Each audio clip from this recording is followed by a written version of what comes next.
In-depth journalism in the Memphis community, the Daily Memphian is of Memphis, not just in Memphis, and seeks to tell the stories of this city. TheDailyMemphian.com. Truth in place. Production funding for Behind the Headlines is made possible in part by the WKNO Production Fund, the WKNO Endowment Fund, and by viewers like you. Thank you. The Shelby County Commission on Schools, Regional 1, and much more tonight on Behind the Headlines.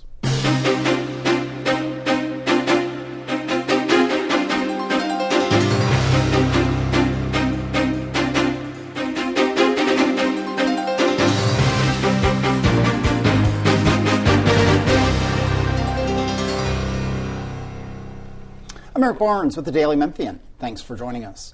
I am joined tonight by two members of the Shelby County Commission. Mickell Lowery is Shelby County Commissioner for District 8, covering downtown, parts of South Memphis, North Memphis, parts of Midtown. Thanks for being here again. Thanks for having me.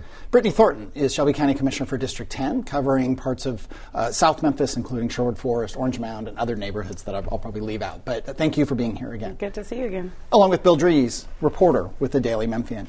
Before we get started, we had, just because of scheduling issues, we had three members, Republican members of the Shelby County Commission a couple weeks back. Talk to them. You can get that full episode at WKNO.org, or you can go to YouTube or the Daily Memphian, or you can download it as a podcast. But we're very happy to have you here. And I should say at the top, we're taping this a week before it airs, so if there's news that happens that we don't get to, it's because you didn't know it was going to happen. So, but there's plenty of news to talk about. And it's hard not to start first with the schools. Marie Fagans was fired, the superintendent, after a very contentious process. I wonder I'll start with you, Commissioner Thornton, your take on should she have been fired, your take on the process, and where did the school system go from here? You know, I took a very vocal stance in support of her. So a lot has been revealed since the firing of Dr. Fagans that leaves you in a position to empathize with what people experience. And still, I just think that the process of firing her was flawed. So I stand still in support of her legacy. I mean, when you talk about firing someone without pay, there was just so many things that were done in the process that were questionable. And so I'm not happy about it. I was one of the 7 that voted for the vote of no confidence for the school board for many reasons, not just about this particular body, but just about how the public education system here locally has just been on a spiral. Yeah. And it's something that I personally, as someone who hope one day to have a family, I'm looking to invest in. So a lot of questions, and of course, you know, state conversations have us all just trying to figure out what's next, anticipating that something will be next. Do you think the county commission should have, I mean, that's been thrown around that the county commission should have more say even over who is a board member of the school system? I mean, what about how this went, in your words, went wrong, could the county commission get involved in fixing? You know, the biggest thing is just when you look at the amount of constituents that put the people in their seats, it was relatively low turnouts for their election. So you have people who were elected with less than 1,500 votes, though they represent tens of thousands of people. And so I think that the commission, having our $1.6 billion budget, we're perfectly positioned to be able to invest in neighborhoods and communities to be able to build back up the social fabric to get engaged in these processes. And I should mention, you were a teacher or you are a teacher in the system? I taught for 7 years. I'm not a teacher. But not a teacher. Were you in Memphis Shelby County Schools? Yes. Okay. Same question to you. I mean, what do you think of the process, and where does the school system go from here? And what should the proper role of the county commission be in this incredibly important entity? Well, I believe the process was flawed. Again, it's become a very polarizing issue. The only silver lining is that we have more people now paying attention to what's happening in our educational system and also what's happening with our superintendent. I think we all wish the meetings and the process would have been done better at the end of the day. And so hopefully that will have better processes going forward. Now, as far as the role of the county commission, sure. I believe the county commission should have more of a direct role when it comes to our educational system, not just funding the body, but they will be able to direct funding as well. I can tell you when I was elected, one of the things I was excited about and continue to be excited about is the impact we have on education. I have daughters that are in our educational system right now, and I talked with you earlier. I said, when my 10-year-old daughter starts asking me questions about the superintendent, it's kind of derailed what the focus should be. So I'm definitely in support of the county commission having more say-so when it comes to education. Bill Dries. Commissioner Lowery, you had a different take on the no confidence resolution. You abstained on it. I did. Why? Well, because I don't believe it's our role to have confidence or no vote confidence for elected officials.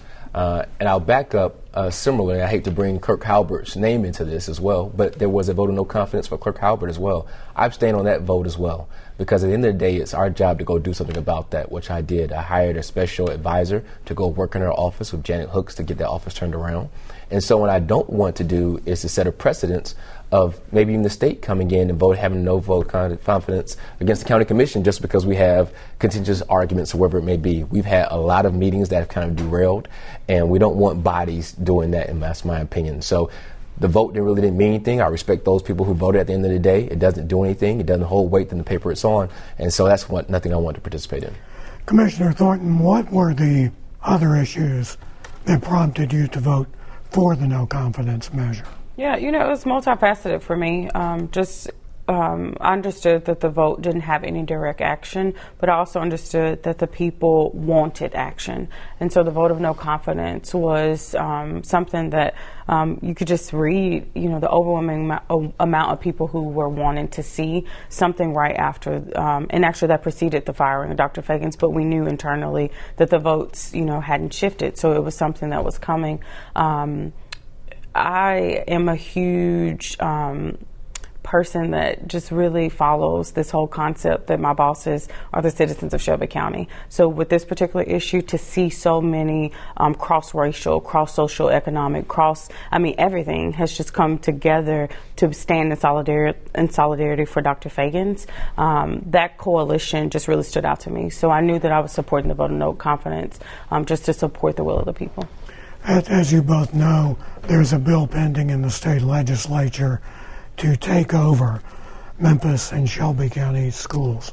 Where are you at on that, Commissioner Thornton? So when it comes to, again, I am going to follow. So my thought, you have to understand, I'm the only black millennial on our body. So when it comes to generationally, I'm viewing these things very differently. For me, what has existed of old is not working. So I'm ready to just clean slate it, to be able to start afresh and to get a new opposition. I am fully aware that the state has given no indicator that they mean well by Black Shelby County.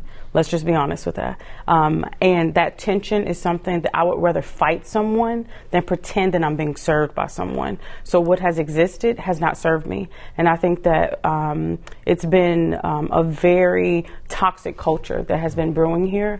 And I'm living in a low income community. I live in Orange Mound right now. And so I see the people who fall through the gaps and are not served. And so if the state is well intentioned to be able to better this system, as they say that they are, bring it. If they're not, let that be revealed, because the tensions between Shelby County and the state, they have to be resolved as well. So I look forward to seeing what they decide. I hear that we're working collaboratively with them to be able to come to a new resolution. But if it is, what it is, I'm just ready to actually fight. Commissioner Lowery, are we at that point? Well, we're definitely at the point where we got to continue to have collaboration with the state. Obviously, I'm not supportive of state takeover whatsoever. We should be able to govern ourselves here. But we do need more involvement. So I welcome that. If the state wants to have more involvement from a funding standpoint, definitely welcome that. If they have some ideas when it comes to increased collaboration, definitely. We need to be doing that anyway. So I'm glad to see that the mayor is now in Nashville having those conversations. And so we look to see what comes from that. But definitely we want to make sure that those things and the say-so that we have stay with the citizens of Shelby County and the people that are elected in Shelby County. People have talked about the possibility of the state not so much taking over. They've talked about the state taking over the system. But also I've heard empowering the county commission to have more authority, what you were talking about before. I assume, have you all had conversation with state representatives about that, about empowering the county commission to have more of a say, or no? What's interesting is we'll be in Nashville on the 12th to lobby. So I'm pretty sure that those conversations will come. You've seen the headlines. Lee Harris has gone down to speak on behalf of the county. I don't know if you've gone down. I personally haven't.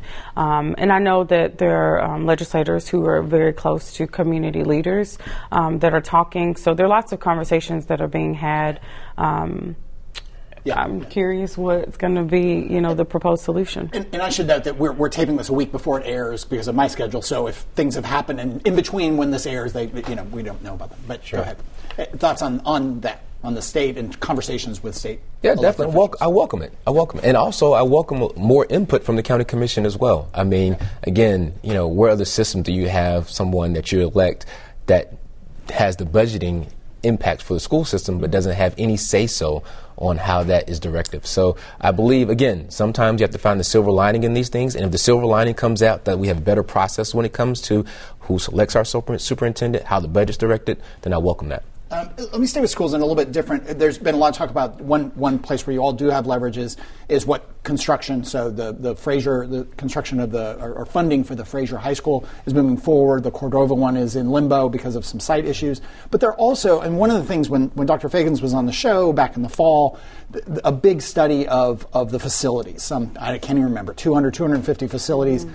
Many of them underutilized, many of them in disrepair. Those facilities are in your districts in some cases, right? Right. What do you want to see in a new administration with the underutilized, empty, or facilities in disrepair?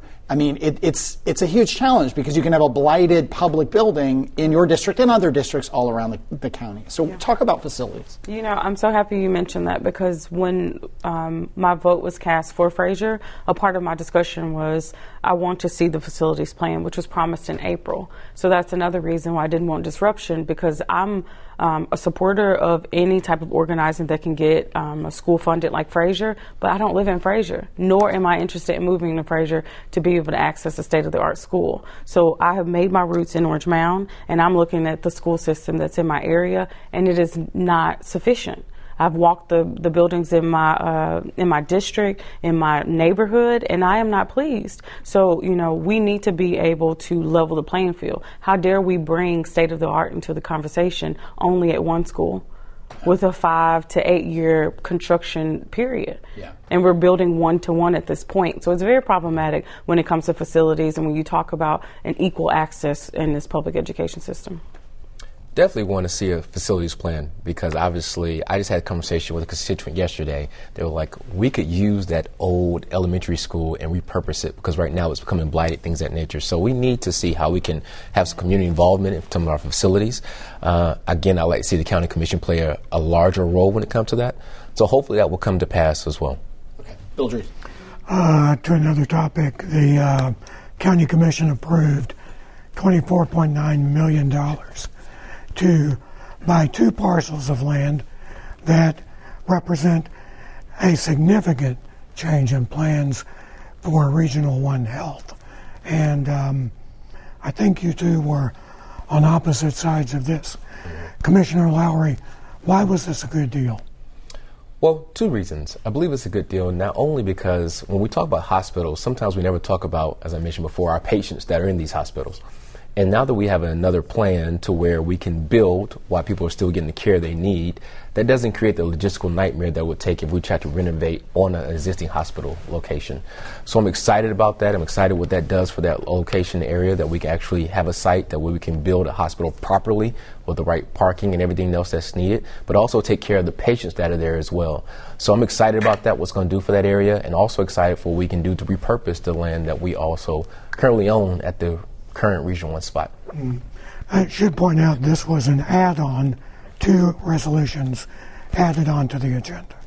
Commissioner Thornton, why were you the only no vote? Bill, I don't think we have enough time. So we have 12 minutes. Listen, notwithstanding anything that my colleague said, I just want people to understand, I understand that this is a world-renowned trauma center of trauma centers. And when it comes to the competency of what this operation stands for, I get that. When it comes to the business, I am tough on it. And so I believe that with these construction projects that seem to exponentially grow in their budgets, I mean, we're speaking right now, and I feel like the figure for this project is increasing. And you mentioned 2 lots. There were 3 lots that we didn't purchase. In a non-binding agreement, right? So last year of 2024, January, an entity was formed. In March of 2024, the property that we're talking about, the $17 million first add-on, was $3.7 million of a sale price. So they purchased it for $3.7, and here you come to the commission less than a year later with a $17 million price tag. to an entity incorporated in Delaware based out of California. And, you know, like, I just have questions. You're pushing it through as an add-on. And so it was very rushed for me. And I do not believe in not having my ability to scrutinize things, because there are a lot of things that should be asked. I've seen many sketch things that I have had to consider on this body. And y'all have to remember, I'm a first-time elected. I literally approach this like with no type of pressure is coming from anyway. So when I sit in my seat, like, I feel like I can fully just focus on the issue at hand. There's no greater mindfulness that I'm beholden to. And not saying that my colleagues are either, but I know that there are pressures put on elected officials when we're making these type of votes. And so I did not like that particular vote. I did not feel like enough questions were asked. And the $3.7 million revelation came in the very last parts of the discussion, which should have had more questions put to it. So, you know, I had constituents who were texting in, asking questions about how we came to the appraisal. And these are people who are real estate professionals. And, you know, when we look at the scope of the work, we're using the same minority contractors in our projects. It's just a big issue for me. Region 1 spends 2% right now with minorities. We're preparing them to have $1 billion project in a predominantly minority county. So I just think that the money piece needs to be talked about when it comes to Regional 1. Right. Commissioner Lowery, I believe you all heard that particular parcel that Commissioner Thornton has been talking about was 70% complete as a self-storage facility. Did that explanation satisfy you on this? Well, we knew it was going to be repurposed for another project at the time. And I tell you, it was all kind of skeptical at one point of how we're going to build a hospital there. But I was glad to see that from the folks from Regional 1 and the people that they have representing this project come down and explain those to us. And before the meeting, to Commissioner Thornton's point, was an add-on. But we had countless other conversations with the team surrounding this project so we can be comfortable with it as well. So at the end of the day, I think it's a game changer for our area, for Regional 1 as well, to have this site. The other parcels around there do have letters of intent, which is typically the nature of the business when it comes to these projects. Again, it's a high dollar project at the end of the day, but it's going to be a world-renowned hospital, and sometimes these are steps you have to take. This is a $1 billion project. Commissioner Thornton, when the original plan was out there, you were quite vocal in your concerns about guarantees for black-owned businesses to get a percentage of this. As a result of that, there was a task force that was formed specifically to monitor that. Is that still in place? You know, these are really good questions. Even just going back to what my colleague said, the meetings that I had leading into the meeting, they weren't of quality. So, you know, to those, I just need people to understand, you know, the vocality of a commissioner in a meeting could be because of the lack of information given to them. Right before the meeting, within the hour, was the first time that the representative that you're talking about that was appointed reached out to me. I had no documents to review. And so I can't go into, you know, a deep question session if I don't have documents. Documents were given to me 5 minutes before the meeting. And so, you know, the withholding of information for this commissioner is never going to be well received. So I hope whoever needs to see this interview, that they understand that to avoid these type of tensions, like, we need to be able to communicate, because I will always have questions. So when it comes to that that review board, you know, Dr. Brown, who was hired as a consultant, wasn't present when we had that discussion. His name came up when we had the discussion on the floor. So I believe, you know, the liaison for me has been past Commissioner Van Turner. And so, you know, I just have questions. So, you know, this whole thing has had me want to reinsert my energies. I've been trying to handle other projects, you know, and other colleagues have taken the forefront of leading the committee that you're talking about. But I have questions, and I definitely think when it comes to the contracting piece, even if they're not guarantees, we need to build capacity, because we're going to reveal a lot of the gaps in trying to get people in position for this opportunity. And it only makes sense. It's not preferential. This is a predominantly minority county. More than 55% of this county is black. So if you only have, you know, less than 2% showing up in the expenditures, then that's really problematic. With 5-6 minutes left here, Commissioner Lowery, you mentioned Wanda Halbert, the county clerk. As we record this week, came out that the doubling of the is it the wheel tax bill? Help me out here. The city auto fee. Thank you. From 30 to 60 hadn't happened. That means $7 million that was supposed to go to the city of Memphis didn't. You're on the county commission, but your district is, I think, both your districts are entirely, if not city of Memphis. Sure. Is there? I mean, when you read it, what was your first reaction that the city has missed out on $7 million? Yeah, it's unfortunate because those fees and the revenue is what we depend on to we make decisions, regardless of where you were those decisions from the city or county side. It's still, once they've been done, they are supposed to be slated for projects, schools, and everything else.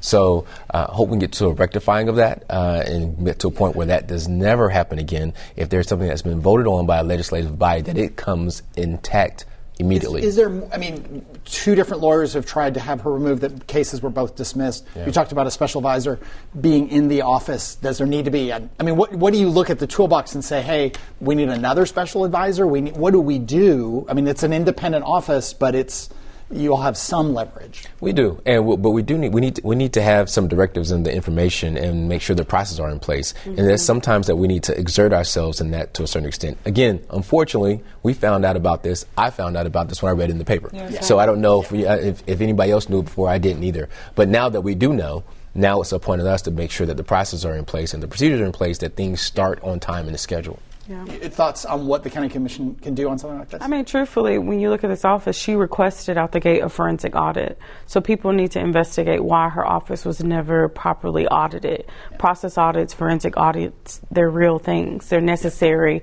steps to be able to figure out the kinks in the gap. Even on the commission, there are things that we speak that fall through the gaps. And so I believe that I've heard her just talk about the lapse in communications and the impact of that after it's passed. Who ensures that it's understood by that office that it's to be implemented?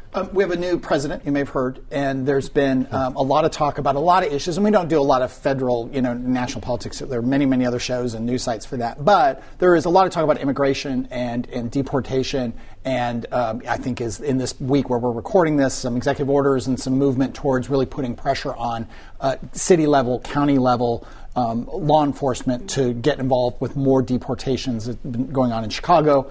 I have not at this point, as I sit here, heard about a whole lot of that in Memphis, but I'm curious both your takes on where you would like to see, say, the sheriff's office, MPD, local law enforcement in terms of interacting with deportations, immigration enforcement, and so on. I'll start with you. I'll say, my district, I have the Getwell corridor that I represent, and 60% of my schools are Spanish speaking along that corridor. So this is an issue that hits District 10. In all things, we need to be as human as possible. Extraction of people, the fear mongering, all that has a direct impact on not only the students, the families, but just community. So big on just if it's locally to be enforced, for the sheriff to be able to execute anything that is a mandate in the most humanly way possible. Yeah, I agree. And I've had conversations with the sheriff's office about this, kind of anticipating this as well, and asked that they be just as respectful as possible, and they've committed to doing that as well. They haven't gotten any directives for Shelby County just yet, but they're going to keep us close in concert with those decisions because those are people we represent, and we need to be able to stay close with them as well. And again, this show is airing a week after we've taped it, so things could have changed. Bill. Right. 2026 elections. Let's talk about that.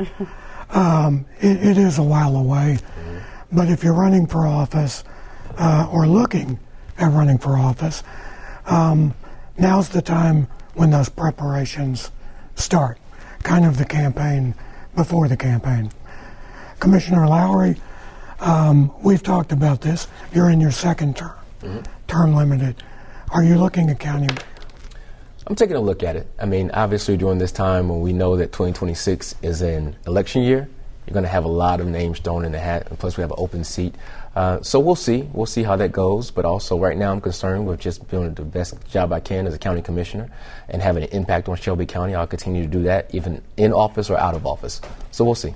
Commissioner Thornton, you are in your first term, but you have talked in the past about maybe passing on a second term. Where are you at? Look at these great questions.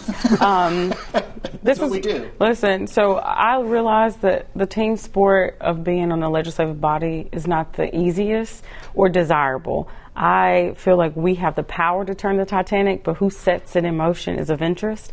So executive branch is just the place where I feel like my energies will be best suited. So I'll just say that. I also say I've made a deep commitment to my district. We just secured, thanks for your support, $2.7 million for District 10. So we're about to do some very deep engagement. And upon delivering good on that, I feel like I'll be a free agent. There's been a lot of news around the county and going through county government. Probably the biggest has been the firing of Superintendent Marie Fagans. Yeah. Did you support that? Did you support the process? And where does the school system go from here? Well, we got to move forward with the school system.